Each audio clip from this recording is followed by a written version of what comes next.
Hello, world. What separated your deep ball from everybody else? My deep ball, it has a little secret sauce to it, man. Never get too high, never get too low, but just keep moving. The whole story is Carlos never beat me in any kind of sports in high school. Welcome to the Orange is the New Black podcast. I'm your host, Ace Boogie, joined by my co-host, Zim Hude. Zim, say what's up. Hello, world. Did you miss us? We are back, and we've been going through a crazy whirlwind of free agency fire. So many different things going on right now, and so many things happening with this organization, and it is a crazy time to be a Bengal. Facts. So we're going to talk about several things today. We're going to talk about the Bengals free agency losses. We're going to talk about the Bengals free agency additions, some potential targets, and then we're also going to hit on the end of the AJ Green era. So kicking things off, we lost William Jackson III and we lost Carl Lawson, right? We lost Carl Lawson first. He signed a 3-year deal with the New York Jets for $45 million. 30 of it was guaranteed. This was a guy that had 5.5 sacks last year. He had a career high 32 quarterback hits. As we know, he also had 38 pressures and was second only behind TJ Watt and Bud Dupree in terms of next gen stats for the third fastest get off rate, which was 0.73. So a tremendous loss there. William Jackson III, 3 years, $42 million with the Washington football team, $26 million of that guaranteed. Zim, what are your thoughts on us losing these two guys? Because they didn't tag them, and this is who everybody wanted us to at least keep one of them. The Bengals don't keep any of them. Right. I think the overall goal for the Bengals going into the offseason, or at least I was told, is to retain Carl Lawson. And they had an opportunity to do it. They felt really, really confident, felt strong that they could get it done.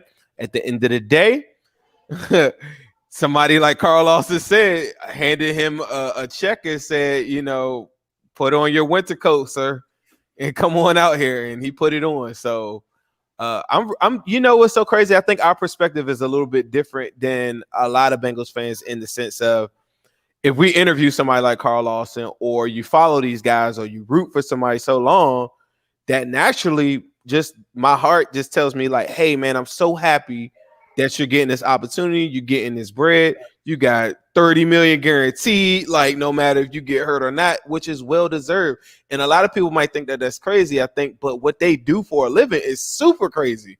Like every single day of your life, I just was eating cake. Like, Carl Lawson can't just randomly eat cake. Like, so I guess cry me a river, they're like, well, it's easy when you're a millionaire. I get it. But I'm just really, really happy for Carl Lawson. And I'm really happy for William Jackson. So initially, I think coming into the offseason, they were thinking, okay, if we didn't get Carl Lawson, we're going to try to replace him with the guy. I think before then, when they thought that maybe they could get Carl Lawson, let's get Carl Lawson and pair him up with a guy. And so right now, I'm a little nervous. I'm not going to lie. As optimistic as I am online and everything, we're recording this Wednesday night. And I'm super optimistic that they'll get somebody to put with Hendrickson. I'm sorry I went ahead, but, but I woke up that morning and I told you, I said, man, it wouldn't be the worst thing in the world to lose Carl Lawson if you came back with 2 edge rushers, which we'll get into a little bit later in the show. But it's just, to me, it just came out of guaranteed money because cap hits, contract size, everything, it lined up. It wasn't nothing crazy over the market. So fans have a right to be frustrated about losing him because that's a guy that the Bengals, he did everything the Bengals asked him to do, didn't complain, even when he was asked hot questions on the hot seat. He didn't, throw anybody under the bus or anything like that. He did everything the way that they want him to do it. And I hope fans respect him for doing that. As far as William Jackson goes, I just think the writing was on the wall when Trey Waynes was signed. A lot of people are looking at a lot of different things that are happening this offseason with the corners that we signed this offseason. But to me, William Jackson had everything to do. It was all about Trey Waynes.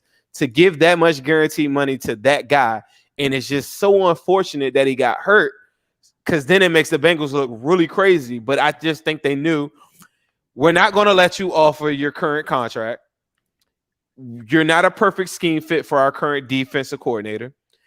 We do like you. The front office likes you, but we got to go with the coaches on this one. And I just think the writing was on the wall when they gave Trey Waynes all that money. So then when you go to William Jackson now in this offseason, you can't throw him the real money that you should have threw at him. It was all about that. It wasn't, that was that. But William Jackson, as I've been telling my friends, the Washington football team, perfect landing spot. Ron Rivera is going to take him back to that Panthers defense where he's going to put him in that Josh Norman role. Perfect. Defensive line, all the different things that I said throughout the season, that if William Jackson is playing with a good defensive front and playing with good players around him, he's going to shine, lock up, press, do all the stuff that he wants to do, and he's going to have that opportunity to do that with the Washington football team. So it's the perfect fit. Again, guaranteed money, $26 million guaranteed. The most of the Bengals have ever given out to anybody guaranteed was AJ Green at $25 million. Ain't that something? They just gave William Jackson $26 million, and nobody's even thinking nothing of that contract. Yeah, I think the first thing with the loss of Carl Lawson, it was a gut check for me because I literally had been talking to him, I think the day before free agency started, and I was like, bro, off the record, let me know what's going on. He was like, this ain't got to be off the record. This is on the record. They just reached out to me today. I heard something from them. And so with it being his free agency and stuff, I didn't want to bug him or just keep asking him what's going on. So as Zim said, we heard him say, like, let me go get my coat. If somebody drops the bag on me, I'm going to do what I got to do. And I can't fault him for that. It was a tremendous loss. And I think that it did lead to, like Zim said, a snowball effect of going out and getting another edge rusher. But the one thing that you won't know is what was his potential. I think as far as his ceiling, I don't think we ever saw that, right? When he first got here in 2017, we kind of saw him flash and have, I think it was 8.5 sacks, if I'm not mistaken, his rookie season. And he kind of flashed. He had more sacks than Myles Garrett his rookie year, right? And it was like going into that, I kind of knew about Carl Lawson. I knew he was that guy, but because of the injury history, that's what dropped him to the 4th round. And then he also had a career of up and downs where he wasn't the most available guy. So those started to be concerns. Could he ever play a full season? Could he ever be a full-time starter?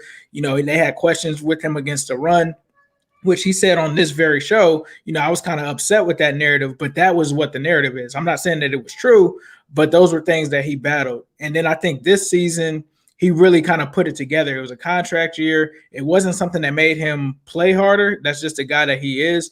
But he didn't get the sack numbers that we wanted. But a lot of us also believe that was because of not having a Carlos Dunlap aside from him consistently, and also having to shoulder the load of that himself, and also not being allowed to use certain rush moves, which I know that that's been a trending topic in the community. If you notice, he never said yes or no on that.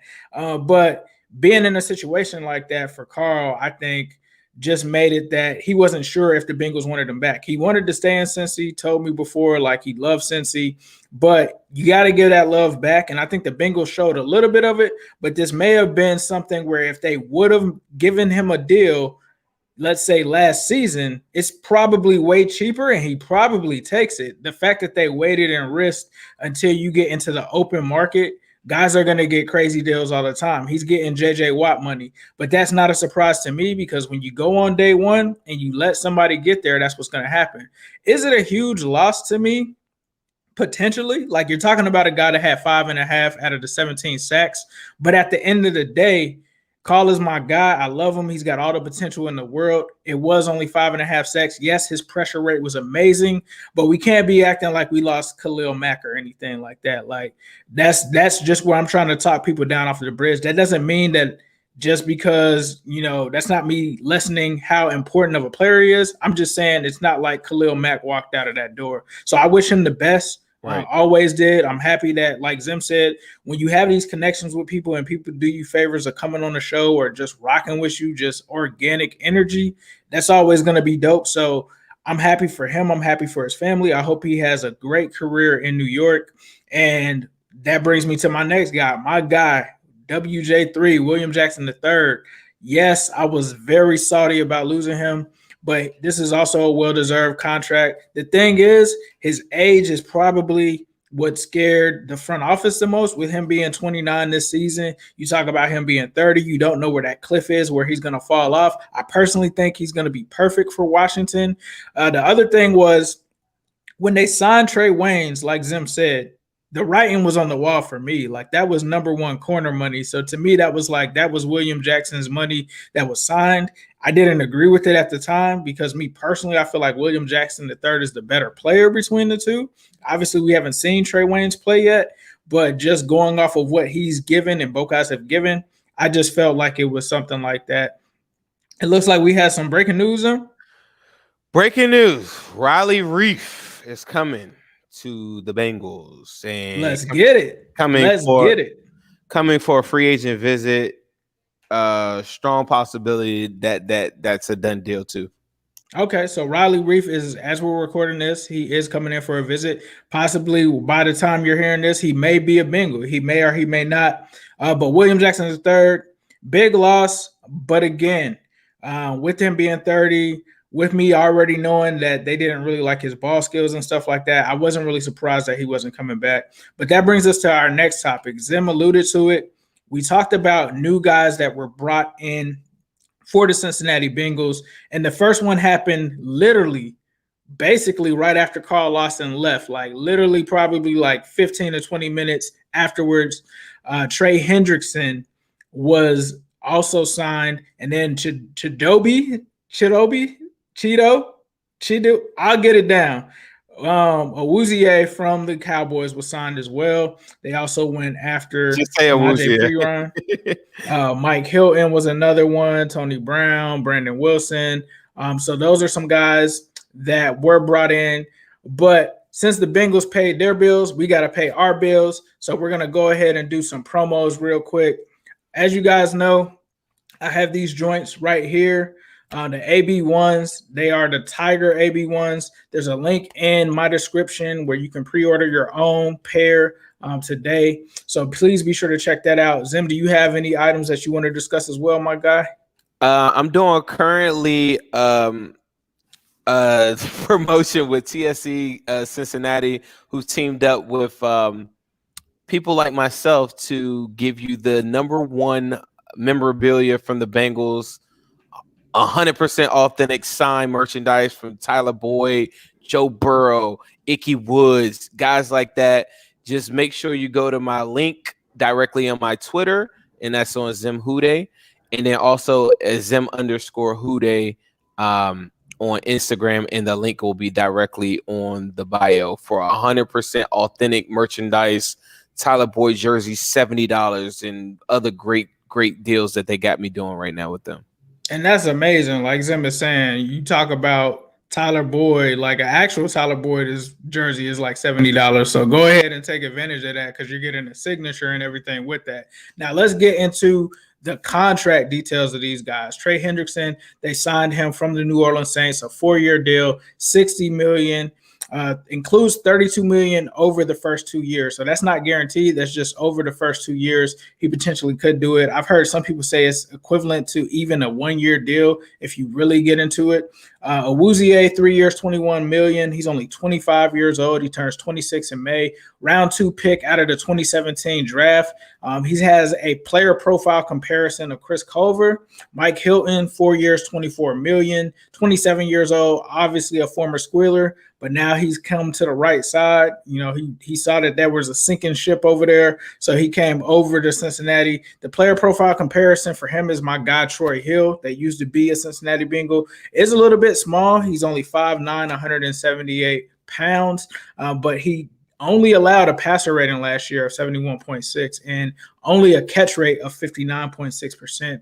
And then the Bengals brought back Samaje Perine, Brandon Wilson, and Tony Brown. But Zim, what were your thoughts just on these signings in terms of the new acquisitions by the Bengals in free agency? I thought all of the signings I did not like the terms on the Hendrickson one. I thought that was the one deal. I hate to start off with the negative, but I thought the deal, like, they as Andre Parada pointed out, there's some different things that they could have did on that to take a lower cap hit. But as I'm learning into this free agency, cap space is nothing right now. Like teams that had no cap space at all are signing people like that. That is nothing. And you can take anybody's deal right now and just give them a signing bonus and and cut your cap hit right off of anybody that you want if you got the cash to do it. The Broncos been doing that like crazy this all season. But either way, I thought the Hendrickson thing is good if you pair him with another guy. So one of the things that I wanted to say is that I'm very happy with the signings that they have, but there are different things that have to happen to make it make sense. Hendrickson by itself is not Carl Lawson to me.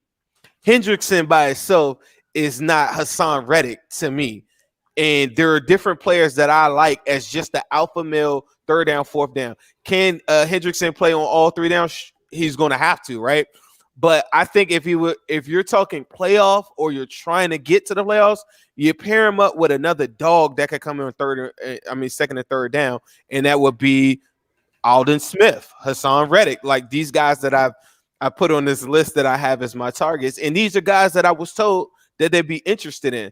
So Hendrickson is okay if you pair him with somebody else. I'll say yes, let's go. Now, what they did from the cornerback room is the best thing that they could have did.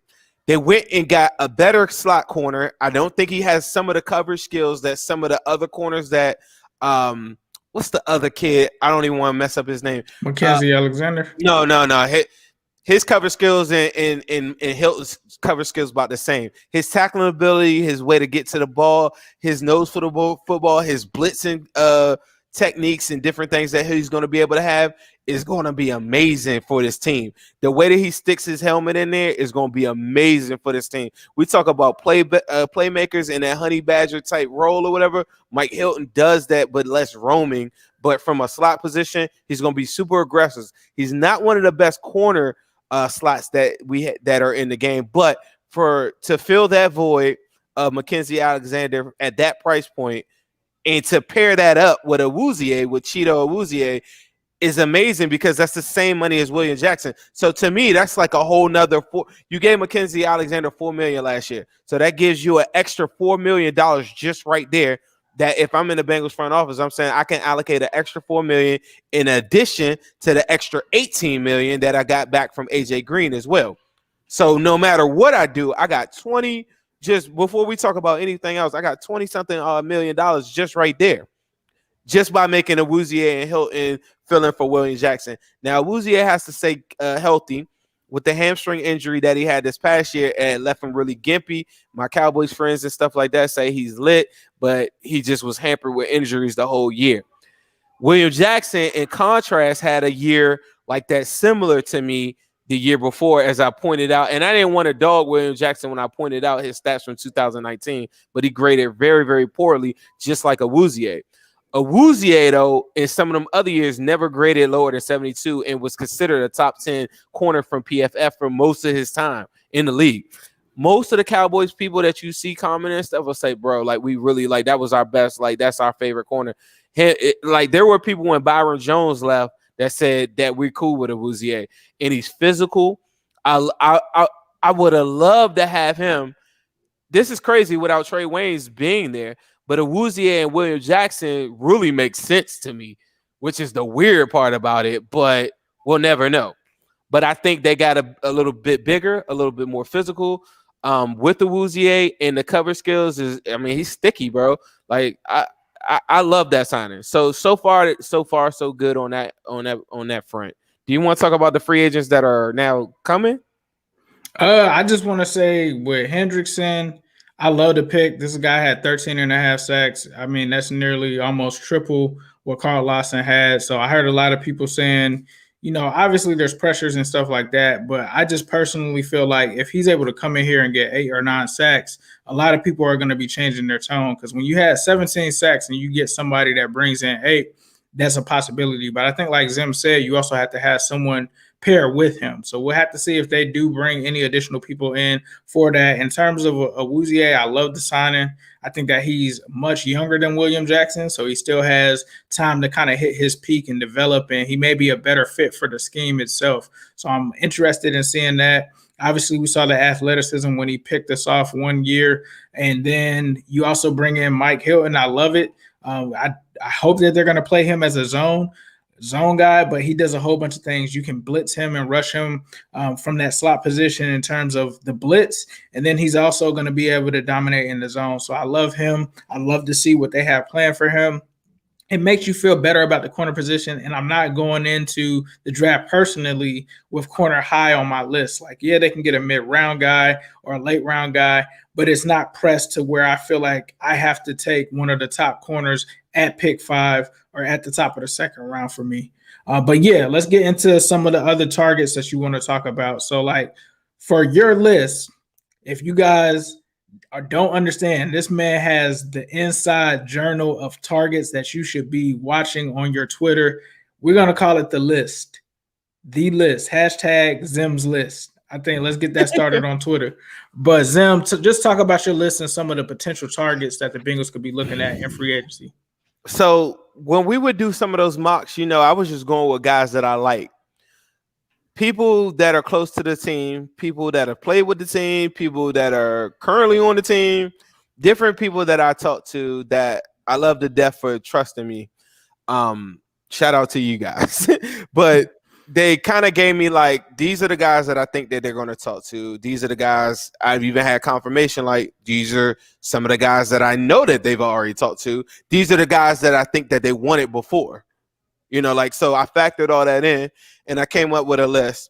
As we've been recording, Hassan Reddick fell off the list because I thought Hassan Reddick with Hendrickson would be like, you talk about, like, a lot of people fell off the defensive train and said, let's just get offensive line. But I kept on saying, like, edge. And to me, Hassan Reddick and Hendrickson and then Sam Hubbard rotating with that, going inside, outside. Then you got the ascending talent of Kareem, Khalid. Like, then adding that to the thing, and then say you restructure Geno, come back with a healthy Geno, you re-sign Mike Daniels, you come back with that and Tupou. That's a defense, bro. And then the linebackers, yeah, you're betting on a lot of them ascending as well too. Maybe you go back and get another guy that you like this year too. But I mean, Pratt showed you some in some of these games. So, when you go through the roster, that's how I came up with Hassan Reddick, Alden Smith, Hendrickson, Melvin Ingram. Melvin Ingram is the last person on my list with Alden Smith. Those two that are still there. I hit on Hendrickson. So I sent 2 out of 4. So I did hit that. So I'm looking good to a certain extent. I'm starting to get nervous and I'm sweating as we're recording this Wednesday night. Alden Smith is still there. The only problem with Alden Smith is I don't think that's a Zach Taylor type of guy. Melvin Ingram, I kind of worry about the fit. That's why I was so glued. I was locked in on Reddick, and I was like, dog, they're going to win over free agency with that signing. It didn't happen. He signed for $8 million. That's it. Coming off of 12.5 sacks. So Carl Lawson, like, go look at Carl Lawson's production this past year. Go look at Hassan Reddick. Now, granted, Hassan Reddick had never done it before, but they had never put him in a full-time role like that. Another thing that somebody pointed out to me too, Akeem Davis-Gaither. Maybe they asked him to change up his role and start getting to some more pass rush and stuff. It's a thought. He did a lot of that in college, but he's undersized for the NFL for that. But that's a guy in the limited snaps that he had, absolutely did that. Wofford is on my next part. Wofford, Wagner, Rick Wagner, Gabe Jackson, Trey Turner, Riley Reeve, and Kyle Long. Kyle Long is gone. I'm still hanging on for Wofford. I kind of put Wofford on there for you, for real. Wofford is your guy. So Wofford is there. Wagner is, as we were recording, Gabe Jackson is now off the list, but Trey Turner is one guy. Now, Riley Reeve, I was told that they wanted him before, and that's why I put him on the list. I'm told Trey Turner is a guy, just like I was told Gabe Jackson, though. That's why I'm so hurt by that. But apparently, it's very apparent that Bengals do not want to give up any draft equity whatsoever, because they gave up, the Seattle Seahawks gave up a 5th for Gabe Jackson. Blew my mind just now.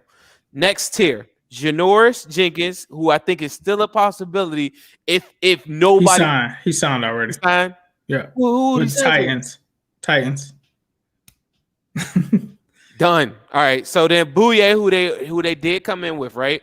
Bouye could still happen in a world where he goes all what these guys want that I'm listening from the cornerback room is they want starting chances, a chance to start. Awuzie got hit, so I hit on that. William Jackson gone. Casey Hayward, I don't think that's happening. But Bouye, who they met with before, he still hasn't, whatever. But I think I was told that when he came there, that they started doing the formalities as far as like getting ready for, physicals and stuff like that. Because I think he was released, right? Yeah, I believe so. Okay, and I think that's why that's another thing that's kind of holding people up too, is like some of the stuff with COVID, a lot of these guys they can't get in the building for physicals. And then I hit on Hilton. So I already hit on the corner. I got Hilton and Awuzie. So I'm only really missing Riley Reef is coming into town now. So I'm gonna just go out on a limb and I'm gonna say that gets done. After that, all I need is Wofford, and I can win all the free agency. And for the first time ever, I probably will come on here and say I'm the man. Until that happens, I'm going to just say I'm just a fan, and I really love these guys, and I feel confident in my list.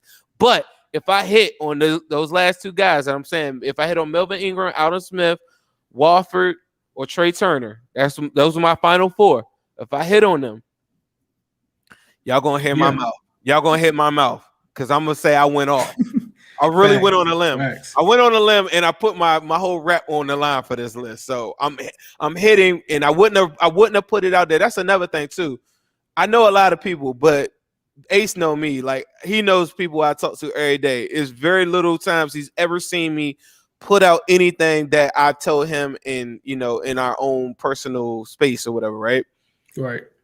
I kind of went out on a limb for the first time ever with just the connections that I have and said, this is what I got my list. And it doesn't make me a loser if I don't hit. I get it. But it was just something that I was taking a little bit of intel, kind of stepping into a different role and saying, you know what, I'm going to try to do some behind the scenes stuff. And this is what I'm coming up with. So I feel really good about it so far. And we're going to see how it goes. Nah, that's facts. I mean, I heard in terms of the potential people like Zimmer Sand, the Gabe Jacksons, the Turners, I heard that those were definitely being discussed as well. I also heard about a couple other guys. Like I think now that it's pretty much out there. Kenny Golladay was a guy that came up that we both had heard about earlier in terms of him, and it's just real interesting because I really want to see if they can land this guy. The wide receiver market isn't what it should be. I don't think that this was a fish that we even went into free agency even talking about. I don't even think that we even thought about him at all. But that's going to be interesting. So stay tuned on that and Riley Reef to see what the Bengals do. But now we have to talk about AJ Green. AJ Green ended up signing a 1-year, $8 million deal with the Arizona Cardinals, but he was a legend. Bengals legend for sure. I would just say that I think that the fit is excellent for him. I think that he's going to a team with Kyler Murray. You talk about Nuke Hopkins, possibly Larry Fitzgerald, Christian Kirk in the slot. I mean, it just makes perfect sense. This is a team that just brought in J.J. Watt as well. They traded for Rodney Hudson, who I also heard the Bengals were interested in.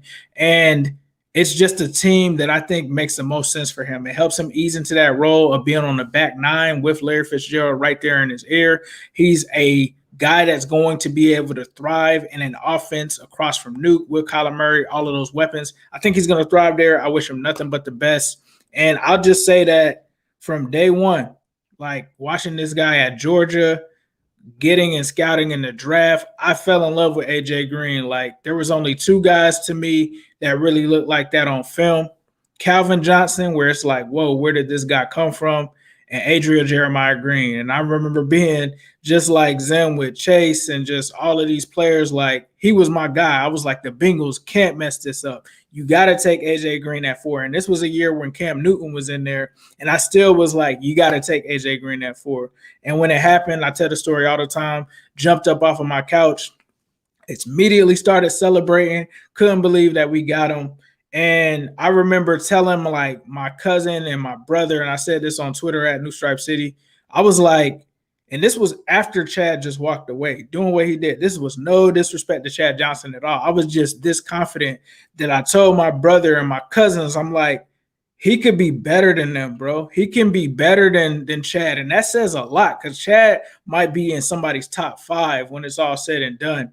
But I was like, bro, he can be better. And I remember they looked at me like I was crazy. Like, you're crazy, bro. Like, I don't know what you think about this dude, but the rest is history. He did what he did. And, you know, nobody was more of a class act than him. Nobody was more of a professional. He never let us down. He just was the ultimate competitor day in and day out. So I had nothing but love for him. He came on our show, one of my favorite shows. That was like the interview of my life. I messed up on the show and said that my favorite player was Chad because I was so nervous. AJ Green is my favorite player of all time. He's my favorite Bengal of all time. In terms of that, I just was kind of star-shocked I was just shocked in general that he was on our show. But AJ, man, we appreciate everything. And Zim, I know that you're going to give your thoughts on this, so I'll go ahead and let you do that. I mean, just like I told you earlier, I don't know if you messaged him, but you know, I posted some of the stuff, you know, that I remember, like, you know, like that to me, AJ Green is just. I almost feel like no, we're not friends on that level. I do consider him a friend, but I treat him almost like I would a family member. Like I just think the world of him. I want him to do well. Don't care about anything other than him being successful, because not even only just what he did for us with our interview, like that's just one small piece of like what he has done for a lot of people. And us getting that interview with him, I mean, I just thought like that I could look back on that like 5-10 years from now and say like, bro, like you changed my life. Like if you go to my Twitter now, you know, like I keep that interview up because it's just like a moment that I'll just never forget. Like, and shout out to Chris, shout out to a lot of people that helped me, you know, connect with them. And, you know, shout out to you for like, we were on point on that interview too, you know? So, yeah. So, you know, like, I just think that I think the world of him. My son, the other day, we were playing Madden. He's just now playing Madden. He's only 4. He's really big. But he's like, I want to play with the Bengals. I said, all right, get the Bengals. So without me telling him, my wife, my witness, like on my mama, he's throwing the football to nothing but AJ Green. I swear to God, on a slant route to the inside, he's like doing the practice field. He's like, AJ Green. I'm like, how do you know the number? Like, you know, like, how do you know that was him? He was just like, AJ Green, like going crazy. And I was just like, wow, bro. Like, you know, like, and I always told AJ, I was like, bro, like, you're the only person my son knows. And for him to even know, I didn't know he knew, you know, that, you know, like he plays wide receiver or any of that. So right. Like he means so much more to me than just football. So I really, really am going to miss him. But I told him this morning, go get a ring, go get a jacket. And that's what I hope he does. And I just speak it up because I just really believe in him. And I know maybe some things are against him. He's going to be up against a crazy class of wide receivers, but I just believe in him. And I don't think he's done. I think he's very different. There's a couple of athletes in this world. There's only like 1%, not even 1%, 0.6% in this world that are like Tom Brady level, T.O. level. You know, even Ocho, had he not had his career like ended a little bit earlier or whatever, like it's 0.6 in the world that could just ball a little bit longer than the normal person. And AJ Green is that guy. And he's got a perfect situation in Arizona on a really, really good team that's getting a lot better with a offense that's catered to him. That's not gonna put no pressure on him. It's just gonna get him open. Nah, that's facts. That's facts. I totally agree. In terms of, I just texted him and told him, congrats, bro. I wish you and the family the best. That move was fire. And like Zimmer said, this guy is like, even though we're not super close friends with him, it's just like he's just a down-to-earth dude, bro. He immediately hit me back. Like he didn't have to spend any time out of his day to message me back and say anything. He could have just moved on and been like, whatever. But yeah, definitely gonna miss him. Definitely a true Who Dey legend. Before we get out of here, just want to talk to you guys about some promos that we have going on. Obviously, we're affiliated with Fanatics. So you can get your new stripes, your 2021 jerseys off of Fanatics. You also can get, over my shoulder here, the Black-owned merch is also available in there as well. So please be sure to use our affiliated codes. You can find them on Zim's Twitter, on his Instagram, and the stories are in his profile. You can find mine there as well. We constantly post stuff there. Also sponsored by Manscaped as well. So shave your balls. I mean, that's just what it is. Shave your balls. You got to shave the balls. So please be sure to use Manscaped. The promo code for that one is AFC Northside. You can find that at manscaped.com. Definitely shave your balls for sure. That's not awkward, is it, Zim? Shave your balls? You shave your balls? Okay. Whatever you got to do to, keep it, keep yourself, good hygiene is never to be looked down upon. I do want to say this. We are saying promotional stuff, right? And we want you to get into this stuff. And the reason why is because if you support us in that way, right? We're not those type of people that are, y'all know us, right? If you support us and y'all think that we're getting scoops and stuff now, or you think that we're inside track on information, or you think that we're giving you something that nobody else is giving you, by supporting us is going to get us to a higher level that nobody could stop us. And when I say us, I'm talking about you, the people that are watching this right now. And facts. Like, if you do that, I promise you, we've done a lot without any money, right? Imagine if we were to start doing and turning up to the next level. So that would be like my one thing that I would say to y'all. Y'all think that I came up with a list and whatever, like, imagine me in a different location or being able to get to different people and stuff like that. That's why it's very, very important you support us. And we're two people that never, ever ask you guys for money at all, Right. So we appreciate you all. I'm so glad you guys are hanging in there with me. I know you guys want to kill me personally. I know they want to kill me because I haven't been standing on the table for offensive line. I do want to get the offensive line fixed. Riley Reef is on the way. Hopefully they go get the guard that I want. Trey Turner or Wofford, but I'm sorry, I just went off script. Have a good evening. Have a good evening. Thanks for watching the Orange is the New Black podcast, the home of the diehard Bengals fans. Make sure that you tune in next Thursday at 5 p.m. Eastern Standard Time, where we'll have all the latest news on Bengals free agency for you on that show. Yes, sir. Hello, world. What separated your deep ball from everybody else? My deep ball, it has a little secret sauce to it, man. Never get too high, never get too low, but just keep moving. The whole story is Carlos never beat me in any kind of sports in high school.